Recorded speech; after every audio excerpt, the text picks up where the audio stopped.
O ar de Lisboa estava carregado com o sal do Tejo e o perfume das laranjeiras em flor, mas naquele instante, tudo se resumia ao choro abafado que ecoava no jardim escondido da Universidade de Lisboa.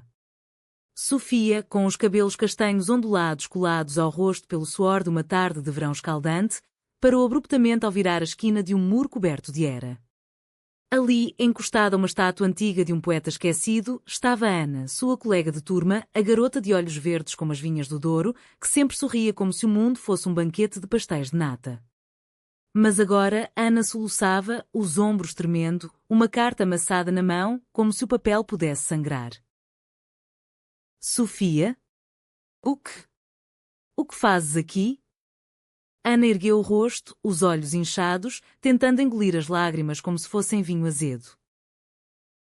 Sofia sentiu o coração apertar, um aperto que não era só amizade, era algo mais profundo, algo que ela ainda não ousava nomear.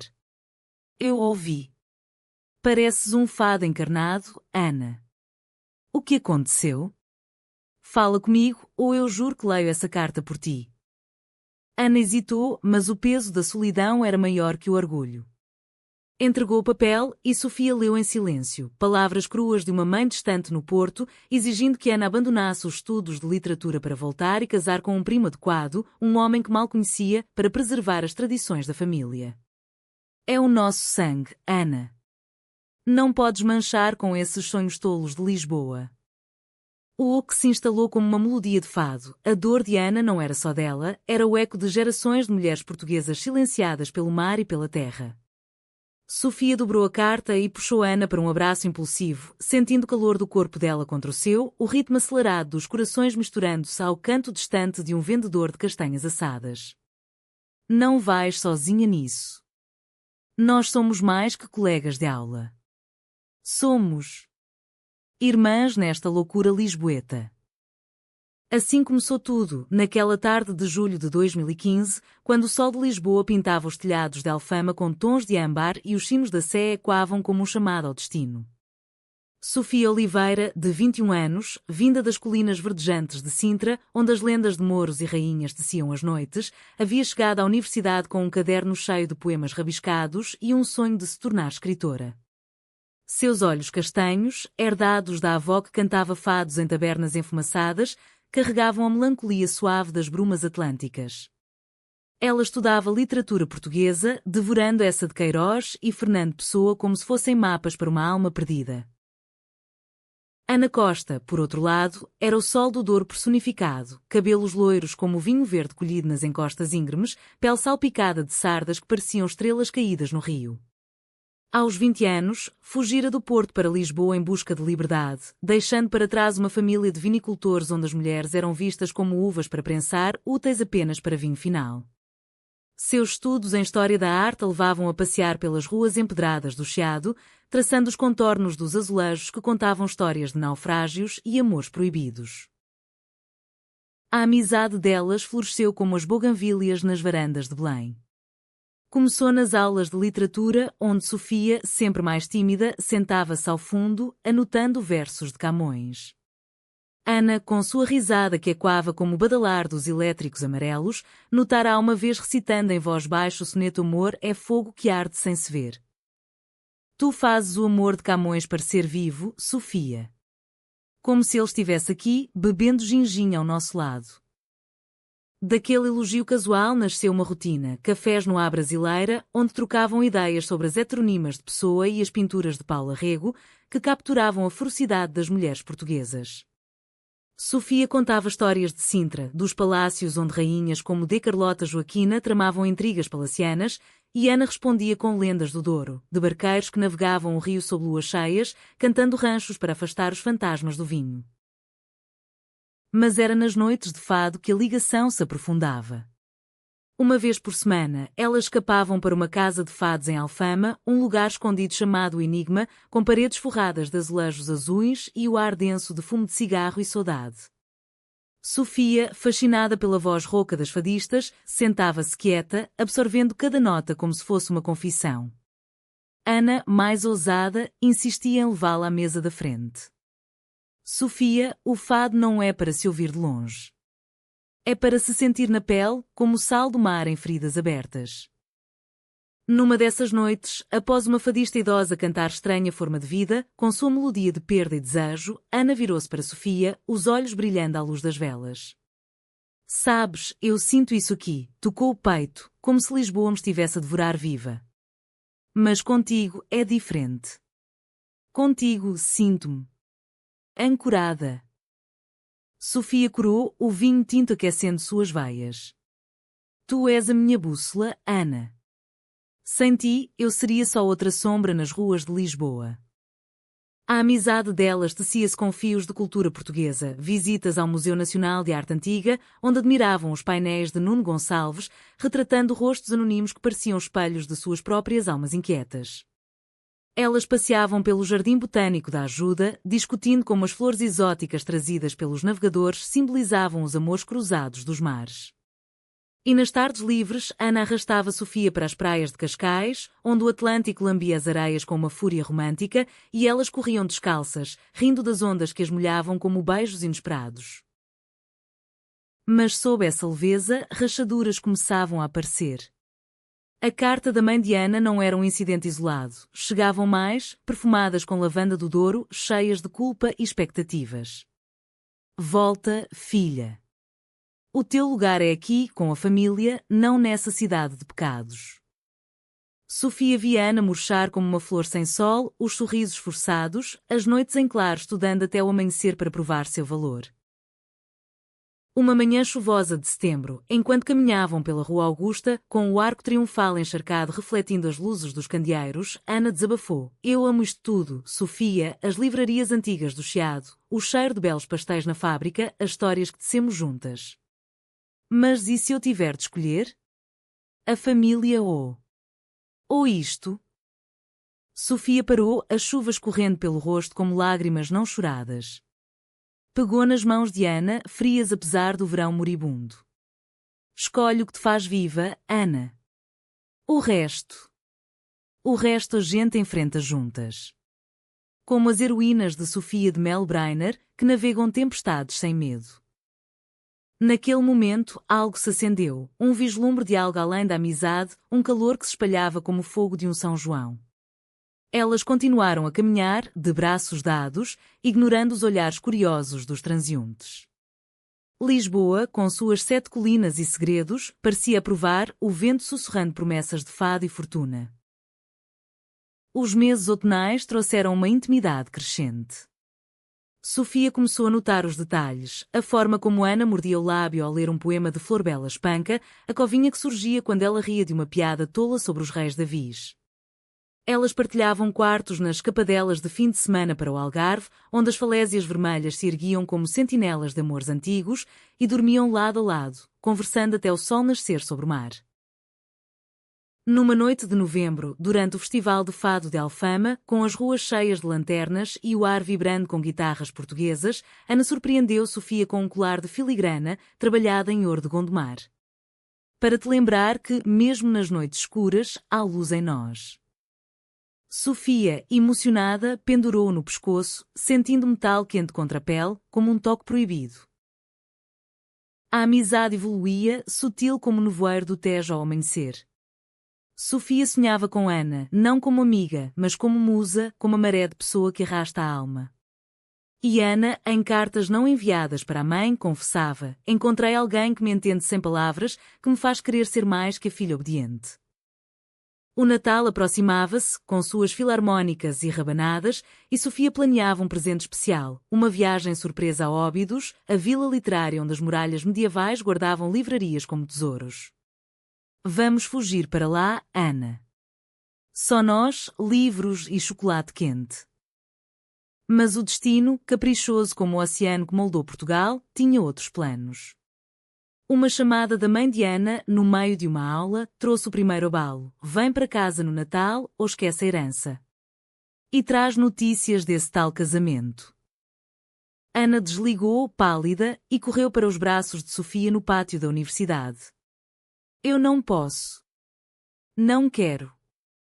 E ali, sob a estátua de Dom Pedro IV, elas choraram juntas, o laço apertando-se em algo que nenhuma tradição poderia romper. O inverno de Lisboa embrulhava a cidade em um manto de névoa e luzes natalícias, os letreiros piscando como estrelas caídas nas avenidas. Sofia e Ana decidiram ignorar o chamado do Porto por enquanto, optando pela fuga a Óbidos como um ato de rebeldia romântica. A viagem de comboio foi um sonho. Sentadas lado a lado, com as mãos entrelaçadas sob o casaco, elas liam em voz alta trechos dos Lusíadas, imaginando-se como as ninfas do mar que guiavam os navegadores. Óbidos as recebeu com muralhas brancas e ruas de paralelepípedos que pareciam saídas de um conto de fadas português. A vila, coroada de ameias e jasmins, era um labirinto de livrarias, a livraria do Portal da Vila, com prateleiras curvadas como as costas de um galeão, e a Santiago, onde livros antigos exalavam o cheiro de pergaminho e mar. Sofia comprara um exemplar raro de mensagem de Pessoa, autografado, e entregou a Ana numa praça nevada de pétalas de laranjeira. Para ti, minha heterónima secreta. Porque o amor, como a poesia, não se explica, sente-se. Ana leu os versos à luz de uma lanterna, os olhos úmidos. Sofia, tu fazes-me acreditar que sou mais que o vinho da minha família. Contigo, sinto-me como a rainha de Isabel, distribuindo pão aos pobres, generosa, livre. Elas passearam pelas muralhas ao entardecer, o horizonte do Atlântico estendendo-se como uma promessa infinita, e ali, num banco de pedra gasto pelo tempo, Ana encostou a cabeça no ombro de Sofia. O silêncio era pontuado apenas pelo canto distante de um galo, e naquele toque, a amizade cruzou a fronteira invisível para o território do amor. De volta a Lisboa, o romance floresceu em gestos cotidianos, tecidos com a tapeçaria cultural portuguesa. Elas frequentavam as aulas de azulejaria no Museu do Azulejo, onde pintavam painéis azuis com motivos de galés e sereias, simbolizando suas próprias jornadas marítimas emocionais. Este azulejo é nós, disse Sofia, traçando duas figuras de mãos dadas. Ondas que se encontram mesmo na tormenta. As noites de fado tornaram-se rituais sagrados. Em O Enigma, ela escolhia uma mesa isolada e, após as canções, Ana sussurrava confissões. Eu temo o dia em que a minha mãe me arranque daqui. Mas contigo, Sofia, sinto que podemos construir um castelo de sonhos, como de Pena em Sintra. Sofia, cujo coração batia agora em ritmo de morna açoriana, respondia com toques mais ousados, um beijo na testa, um abraço que durava minutos. Ela compartilhava histórias de sua avó, uma fadista que amara em segredo uma mulher no Alentejo, silenciada pela sociedade dos anos 50. O amor delas era como o fado, belo na dor. Mas nós, Ana, temos o século XXI. Podemos cantar alto. O ano novo trouxe a primeira prova de fogo. Durante as festas de São Silvestre, com fogos de artifício iluminando o Tejo como um mar de estrelas, Ana recebeu outra carta, desta vez, uma visita iminente da mãe. Ela vem na Epifania. Quer conhecer a minha vida lisboeta. O pânico de Ana era palpável e Sofia, para acalmá-la, organizou uma ceia íntima no seu apartamento em Bairro Alto, bacalhau à Brás, vinho do Alentejo e uma playlist de Amália Rodrigues. Sob as luzes baixas, com o aroma de azeite e coentros preenchendo o ar, Ana abriu-se completamente. Eu amo-te, Sofia. Não como amiga.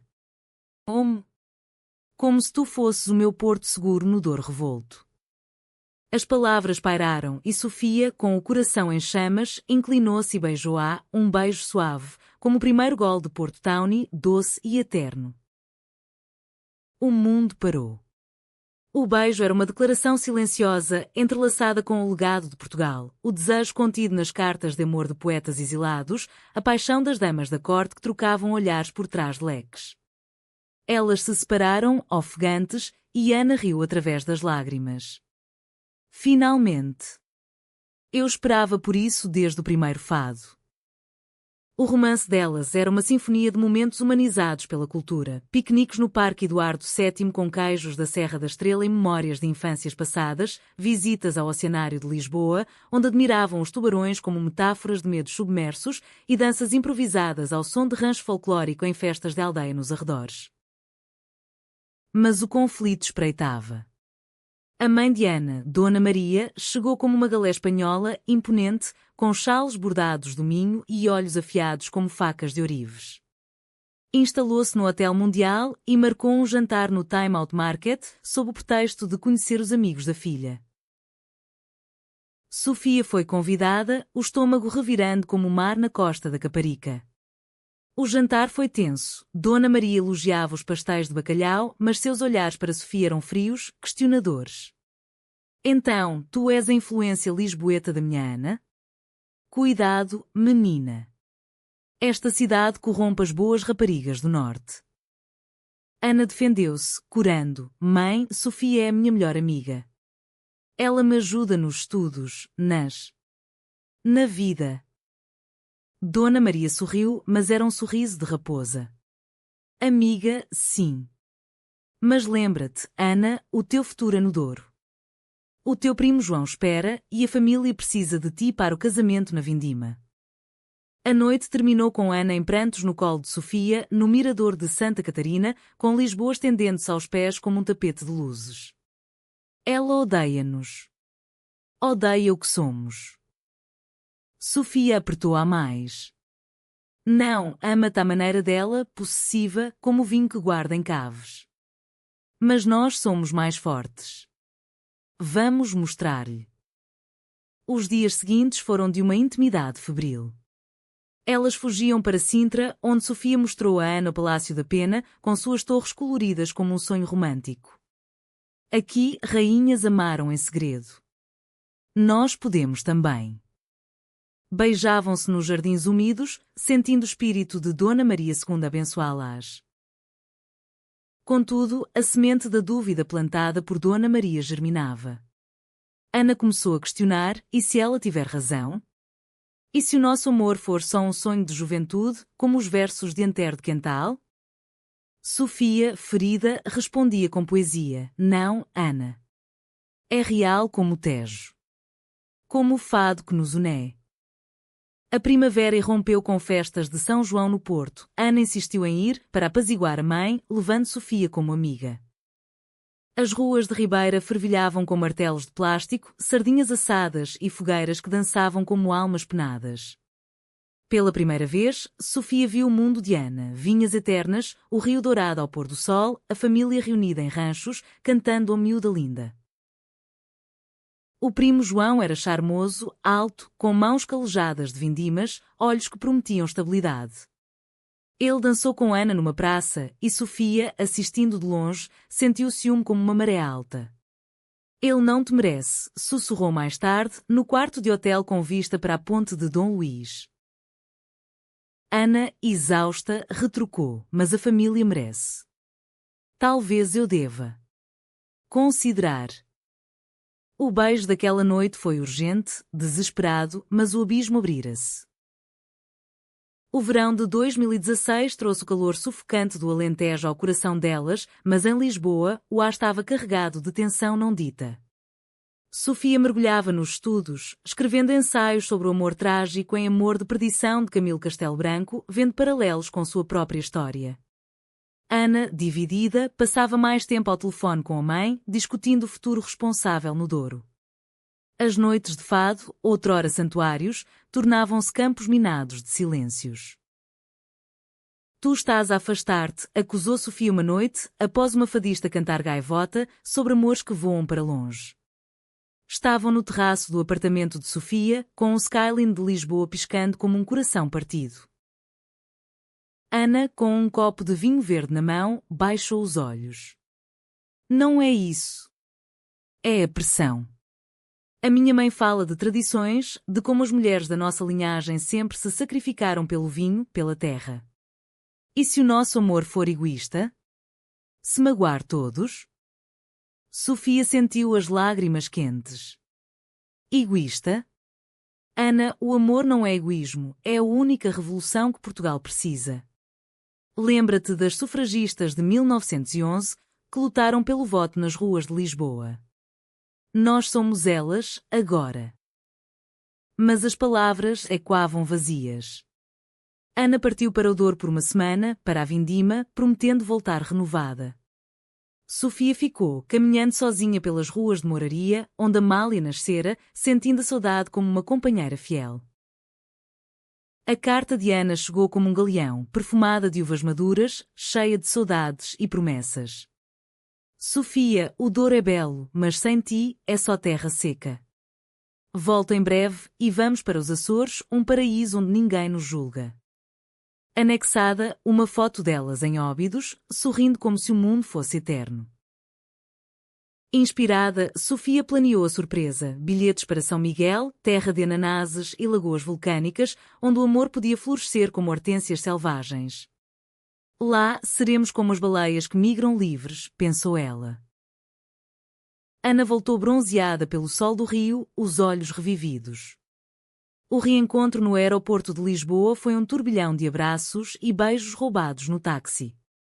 Perdi-te por 7 dias, mas ganhei uma eternidade, murmurou Ana, traçando os lábios de Sofia.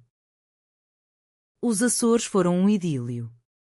Em São Miguel, alugaram uma casa de pedra com vista para a Lagoa das Sete Cidades, onde a lenda de duas amantes, uma rainha e uma plebeia, se afogaram abraçadas, deixando as águas azuis e verdes. A nossa cor, brincou Sofia, mergulhando na Lagoa Fria, puxando Ana para si. Elas nadavam nuas sob o sol atlântico, rindo das focas curiosas, sentindo-se renascidas. Dias de caminhadas pelas plantações de chá de Gorriana, provando infusões quentes enquanto discutiam a resiliência das mulheres açorianas, que teciam redes e esperavam maridos navegadores. Noites de concertina e dança folclórica em Ponta Delgada, onde Ana girava Sofia nas saias rodadas, os olhares prometendo fidelidade eterna. Eu escolho-te, Sofia. Contra tudo, jurou Ana numa falésia, com o oceano rugindo abaixo. Elas selaram o pacto com um anel de lava polida, símbolo da paixão vulcânica. De volta a Lisboa, o outono trouxe uma falsa calmaria. Elas oficializaram o amor, um jantar romântico no cais do Sodré, com mariscos frescos e vinho de colares, brindando a nossa Portugal particular. Sofia escreveu um poema, Tejo de Dois Corações, recitando sob as estrelas do mirador da Senhora do Monte. Mas o conflito escalava. Dona Maria, informada por uma tia fofoqueira, invadiu Lisboa novamente, desta vez com o primo João a reboque. O confronto explodiu num almoço no Bairro Alto. Ana Costa, o que é isto? Uma aberração? A nossa família não tolera desvios. Ana, tremendo, defendeu-se. Mãe é amor. Verdadeiro como o fado que cantas nas festas. João, surpreendentemente gentil, interveio. Talvez possamos conversar, Dona Maria. O mundo muda como Douro após as cheias. Mas a mãe saiu furiosa, prometendo cortar laços. Ana, devastada, virou-se para Sofia. Eu não aguento mais. Talvez devêssemos pausar. O coração de Sofia partiu como um azulejo rachado. Pausar? Ana, isso é rendição. A discussão durou horas, e quando nas ruas estreitas. Ana fugiu para um hotel, deixando Sofia sozinha com o eco de não chores por mim, Amália na cabeça. Dias de silêncio, pontuados por mensagens. Perdão, mas preciso de tempo. Sofia, consumida pela dor, visitava o mosteiro dos Jerónimos, orando a Santa Maria por forças, como as rainhas que ali se refugiavam. O ponto de virada veio numa noite de tempestade. Sofia, incapaz de suportar, foi ao hotel de Ana, batendo à porta encharcada. Eu não vivo sem ti. Mas se precisas de espaço, dou-te. Só não me deixes no escuro. Ana abriu, olhos vermelhos, e puxou-a para dentro. Eu tenho medo, Sofia. Medo de perder tudo. Elas passaram a noite falando, chorando, reconectando-se através de histórias. A de Inês de Castro, assassinada por amor, mas imortalizada. A de Sofias avó, que vivera feliz em segredo. Vamos lutar, concluiu Ana. Juntas. O inverno trouxe uma trégua frágil. Elas participaram de uma marcha pelo orgulho em Lisboa, mãos dadas entre bandeiras arco-íris e murais de street art celebrando a diversidade. Dona Maria enviou uma carta relutante. Penso no que disseste. Talvez eu seja a velha guarda. Visita-me, filha. Traz a tua. Sofia. Esperança brotou como um rebento no Douro seco. Mas o destino, traidor como um corsário, reservava a traição. A primavera de 2017 desabrochou com promessa de renovação, as cerejeiras de Lisboa tingindo Rocio de rosa como um véu de noiva para o futuro delas. Sofia e Ana, fortalecidas pela reconciliação, planeavam a visita ao Douro com otimismo cauteloso. Vai ser como uma vindima de corações, brincou Ana, embalando malas com queijos e vinhos para presentear a mãe. A viagem de comboio pelo Douro era um quadro vivo, em costas terraceadas de vinhas, o rio serpenteando como uma veia de safira, vilas medievais empoleiradas em penhascos. Sofia, fascinada, anotava tudo. É como entrar num poema de Sofia, terra que canta. Dona Maria recebeu-as na quinta familiar, uma casa de granito com varandas de ferro forjado, rodeada de tonéis e o aroma adocicado de mosto. O abraço inicial foi rígido, mas os olhos da mãe suavizaram ao ver o anel de lava na mão de Ana. Então, é sério. Sentai-vos. Vamos provar o nosso melhor Tawny. O almoço foi uma dança delicada, histórias de vindimas passadas, canções de ranchos tocadas na concertina pelo tio de Ana, pratos de cabrito assado e arroz de pato. Sofia, nervosa, compartilhou anedotas de Sintra, comparando as lendas locais às do Douro, fantasmas de monges que guardavam tesouros submersos. Dona Maria riu pela primeira vez, tu falas como uma das nossas contadeiras. Talvez Lisboa não te corrompa tanto.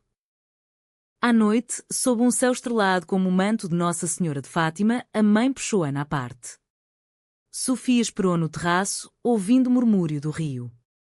Minutos depois, Ana emergiu, radiante. Ela aceita. Não de imediato, mas... aceita-nos. O beijo de celebração foi doce como mel de rosmaninho lentejano. Dias felizes se seguiram, passeios de barco rabelo, colhendo uvas maduras, Sofia manchada de suco roxo, rindo como uma criança. Este é o nosso vinho, fermentado em amor. De volta a Lisboa, o romance atingiu picos de lirismo. Elas inscreveram-se num curso de escrita criativa na Fundação Calouste Gulbenkian, onde compunham contos lésbicos inspirados em figuras históricas portuguesas, como as freiras de Odivelas, que trocavam versos apaixonados. Sofia publicou um conto em uma revista local, Duas Ondas no Tejo, dedicado a Ana. O verão trouxe o Festival de Música de Paredes de Cora, mas para elas, era uma escapada romântica ao norte. Acampadas sob pinheiros, dançavam ao som de indie rock misturado com fado moderno, corpos colados na multidão, sentindo o pulso da juventude portuguesa. Contudo, a traição espreitava nas sombras.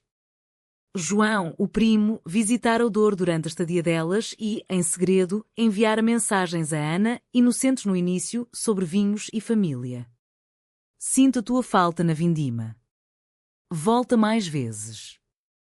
Ana mencionara casualmente a Sofia, que riu. Ele é inofensivo como um cão de fila pastoreando ovelhas. Mas as mensagens evoluíram. Num fim de semana em que Sofia viajava a Sintra para uma conferência literária, João apareceu em Lisboa, por negócios. Marcou um café com Ana no Majestic, no Porto, uma viagem rápida, disse ela. Só para falar da mãe. Ela está frágil. Sofia, confiando, abençoou. Vai, mas volta para mim. No café Art Nouveau, com tetos pintados e o aroma de bolos reais, João confessou: eu sei do vosso segredo, Ana. E não o julgo. Mas... e se eu pudesse ser o escudo? Casamo-nos em papel, tu ficas livre e eu protejo-te da família. Ana, confusa pela pressão acumulada, ouviu. Uma taça de Porto virou para duas, e as palavras fluíram, memórias de infância, o peso das expectativas. Num impulso, Ana permitiu um abraço, longo demais, íntimo demais. E um beijo na bochecha que roçou os lábios. Nada mais, mas o suficiente para a culpa corroer. De volta, Ana escondeu o encontro, mas o remorso atraía, olhares evasivos, noites inquietas. Sofia notou: o que se passa? Pareces um barco sem âncora. Nada, amor. Só cansaço. Mas a mentira era como veneno no vinho. O outono agravou. Durante uma exibição de arte no MAT, o Museu Futurista à Beira-Tejo, Ana recebeu uma chamada de João. Eu vi-te com ela. Se a família souber, perdes tudo. Deixa-me ajudar. Pânico. Ana marcou outro encontro, desta vez no Douro, sozinha. Preciso resolver isso, pensou. Sofia, ao descobrir pela agenda esquecida, sentiu o mundo ruir. Seguiu-a de comboio, o coração martelado como um sino de alarme. No cais do Douro, sob a ponte, viu-os, Ana e João, discutindo acaloradamente, mas com toques, uma mão no braço, um olhar cúmplice. Sofia fugiu antes de ser vista, o choro misturando-se ao rugido do rio. A traição não era física, mas emocional, Ana considerando a proposta de João, traindo a confiança com segredos. De volta a Lisboa, confrontou-a. Eu vi. Como pudeste? Ana, chocada, confessou tudo menos o beijo. Era para nos proteger. Ele ofereceu casamento falso. Falso? Como o nosso amor agora? Sofia arremessou o anel de lava na mesa, partindo para a rua chuvosa. A separação veio como uma galerna atlântica. Ana implorou, mas Sofia, ferida, mudou de residência, mergulhando em solidão. Escrevia fados não cantados, visitava o túmulo de Amália em Belém, buscando consolo na terra de uma pioneira. Ana, devastada, voltou ao Douro, aceitando noivado com João por desespero, um escudo ilusório. A família celebrou, mas seu coração era um deserto de vinhas secas. O inverno de 2017 a 2018 foi impiedoso, um manto de geada sobre o Tejo que espelhava o frio nos corações de Sofia e Ana. Sofia, agora em um apartamento modesto em Alcântara, perto dos estaleiros onde outrora Vasco da Gama sonhara conquistas, afundava-se no trabalho. Aceitaram estágio na editora Bertrand, revisando manuscritos de autoras emergentes, cujas histórias de mulheres resilientes a inspiravam. Se elas sobreviveram à ditadura, eu sobrevivo a isto, murmurava, traçando linhas em textos sobre exílio e retorno. Mas as noites eram tormentas. Sonhos com Ana, rindo em Óbidos, nadando nas 7 cidades, acordavam-na em suor frio. Ela frequentava terapia em um centro comunitário no Martim Muniz, onde imigrantes e locais compartilhavam dores em círculos de palavra. O amor traído é como fado, dói, mas cura na voz, disse a terapeuta, uma mulher de trás-os-montes com olhos de quem viu guerras. Sofia começou a escrever um romance, Sombras do Douro, um relato velado de sua história, submetendo capítulos a concursos literários.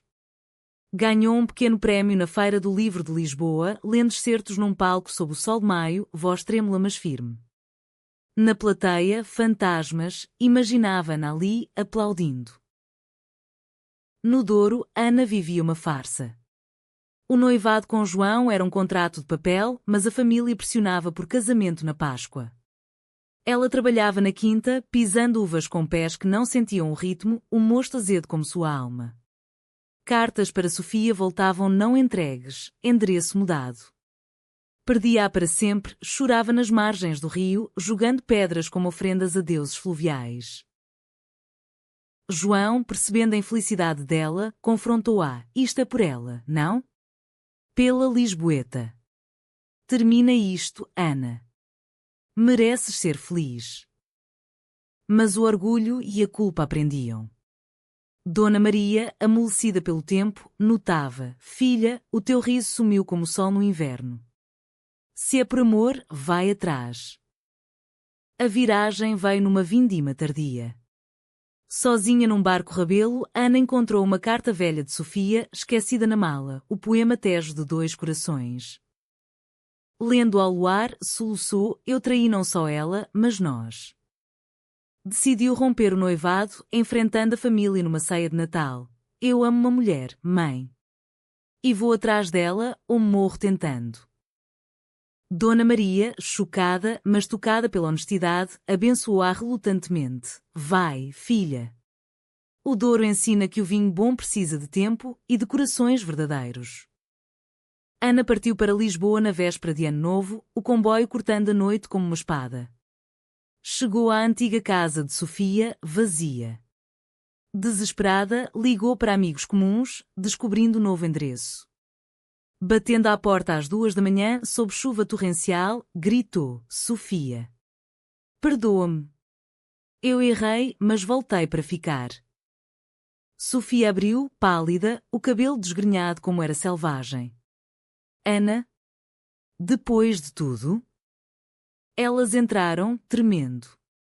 Ana confessou tudo, o beijo na bochecha, as dúvidas, a farsa. Traí a nossa confiança. Mas aprendi que o amor não se negocia. É tudo ou nada, como o fado. Sofia, lágrimas escorrendo, retrucou: Tu partiste-me. Como se reconstrói um azulejo quebrado? A reconciliação foi lenta como uma morna açoriana. Meses de conversas no Jardim da Estrela, onde flores eternas testemunhavam promessas. Sofia exigiu transparência, Ana, paciência. Elas frequentavam grupos de apoio LGBTQ+, em Lisboa, encontrando solidariedade em histórias semelhantes, casais que navegavam tradições portuguesas com bandeiras arco-íris. O verão de 2018 trouxe cura. Uma viagem aos Açores novamente, mas desta vez com rituais. Plantaram uma hortênsia na falésia, simbolizando florescimento perdoado. Raízes profundas, como o nosso amor, disse Sofia. Em Lisboa, Dona Maria visitou um gesto de ponte. O jantar no Time Out foi diferente. Risos, histórias de família, até um brinde com Porto pela nova tradição. Eu fui cega, Sofia. Mas vejo agora, o amor é como o vinho, envelhece bem se for autêntico. O romance renasceu mais forte, entrelaçado com ativismo. Elas organizaram um evento de leitura de poesia lésbica na livraria Ler Devagar, no Lisboa Factory, com autoras como Maria Judite de Carvalho. A plateia, diversa como o mosaico de Portugal, aplaudiu e Ana sussurrou a Sofia: Nós somos a história agora. Mas o perdão não era linear. Noites de dúvida, ecos da traição. Sofia sonhava com João, acordando em pânico. Ana, por sua vez, combatia a culpa com atos. Escreveu uma carta pública para um blog que era a traição que me ensinou a amar, anônima, mas libertadora. O outono as levou a um retiro em Évora, no Alentejo, terra de megálitos e vinhos robustos. Caminhando entre cromlés pré-históricos, sentiram o peso do tempo. Nossos ancestrais amaram em silêncio. Nós, em voz alta, refletiu Sofia. De volta, o clímax se aproximava. Sofias romance foi aceito para publicação, inspirado na jornada delas. O lançamento no Fórum Lisboa foi um triunfo. Ana no primeiro banco, olhos orgulhosos. Mas ali, entre assinaturas, uma carta anônima, de João, perdoando Ana e revelando que ele próprio era gay, casado em segredo. A traição foi mútua ilusão. Sejam felizes. O perdão final desabou como chuva benéfica. O ano de 2019 amanheceu com uma Lisboa renovada, as ruas de Alfama e quando não só fado, mas canções de esperança que eram em bares como Finalmente. Sofia e Ana, agora pilares uma da outra, transformaram a dor em propósito. O romance de Sofia, Sombras do Douro, tornou-se um sucesso modesto, elogiado por capturar a essência humana do amor lésbico em contexto português, as lutas contra o peso familiar, a beleza da cultura como refúgio. Elas mudaram para um apartamento em Campo de Ourique, com varanda para o jardim e paredes adornadas de azulejos pintados juntas. Rotinas amorosas floresceram, manhãs com café da manhã de torradas com manteiga de alentejo e leituras de jornais, tardes em oficinas de cerâmica, moldando taças para o vinho que simbolizava sua união. Dona Maria tornou-se aliada inesperada. Visitas mensais ao Douro viraram tradições, vindimas partilhadas, onde Sofia aprendia a prensar uvas, mãos sujas de púrpura, rindo com a família.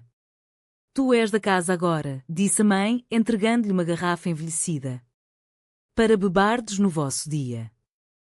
O casamento, ou união, como preferiam, foi planeado para o verão de 2020, na Quinta da Regaleira em Sintra, onde túneis iniciáticos e poços esotéricos evocavam mistérios românticos. Convidadas, amigos da universidade, a terapeuta de Sofia, João como testemunha surpreendente, com seu marido.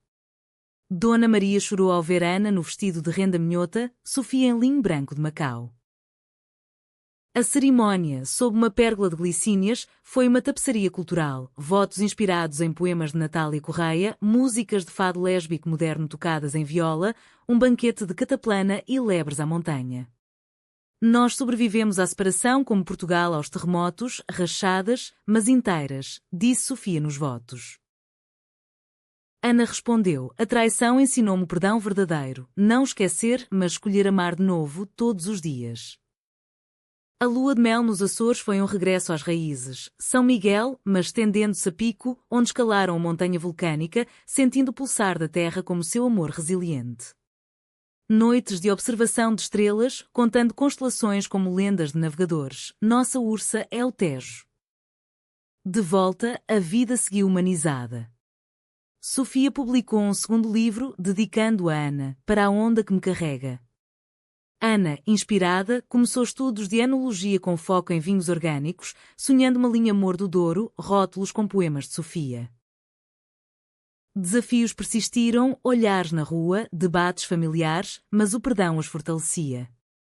Participavam de marchas do orgulho, voluntariavam em abrigos para jovens compartilhando histórias. A separação nos quebrou, mas o amor nos reconstruiu como azulejos em uma parede antiga. Anos fluíram como o Douro sereno. Em 2025, 10 anos após o choro no jardim da universidade, elas olhavam para trás com gratidão. Uma filha adotiva, Maria, batizada pela avó, corria pelo apartamento, com olhos verdes como Ana e cachos castanhos como Sofia. Dona Maria, agora viúva, vivia com elas em Lisboa, contando ranchos para a neta. Numa noite de fada em O Enigma, com Maria no colo, elas cantaram Amor é a água que corre, mãos entrelaçadas. O ciclo completara-se, da amizade universitária ao amor, da traição à separação, do perdão à família.